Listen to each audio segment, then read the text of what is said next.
Welcome back to my new blog. मुई मित्र आपन को वेलकम करूछे मोर न्यू ब्लॉग रे।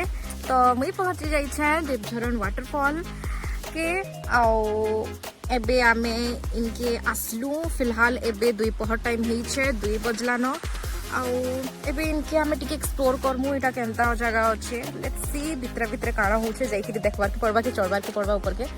तो चलो मो चैनल रे बनी रही था। आई होप आपन को ये जगह बहुत भल लगवा। मुझे भी इनके फर्स्ट टाइम आसी आओ देखो भीतर के आइनर देवझरण जलप्रपात केनता अच्छे।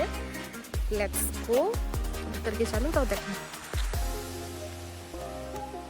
ये जेन वाटरफॉल अच्छे देवझरण वाटरफॉल इटा होचे जुजुमरा रे आओ इटा संबलपुर नो लगभग 40 किलोमीटर दूर रे अच्छे। सेटा के आपण मन को इनके आसपास के 1.5 घंटा लगी जिवे। एक्चुअली घंटे रे पहुंचे जिवे किंतु आधा घंटा आपण को इन जेन रोड एते खराब अच्छे तो सेनु आसपास के आपण को आधा घंटा तो लगे जिबा।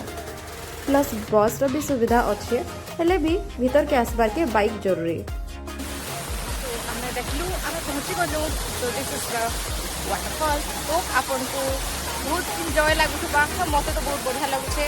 तो देखि पारथुबे केते सुंदर वाटरफॉल एते भितरे एते आप संबलपुर एते सुंदर सुंदर वाटरफॉल एटा भी one of the best waterfall रे आछे।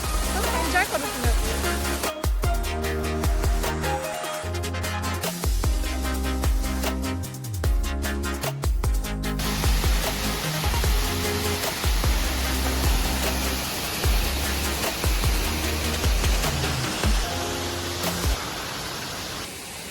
केनता लागला गाइस आपन को ई जगहटा। आई होप बहुत भल लागि थिबा। तो बहुत जदी भल लागि थिबा तो लाइक सब्सक्राइब और शेयर जरूर कर देबे और चैनल के आ जेते से जेते हेबा से तो शेयर करबे। मुई आपन को देखा हेबी मोर नेक्स्ट व्लॉग रे। सो फिलहाल एबे तो मैं घर चलली इनो मते जेते बुलबाय कथा थिला मैं बुल देली आ मते बहुत बढ़िया लागला। सो बाय बाय।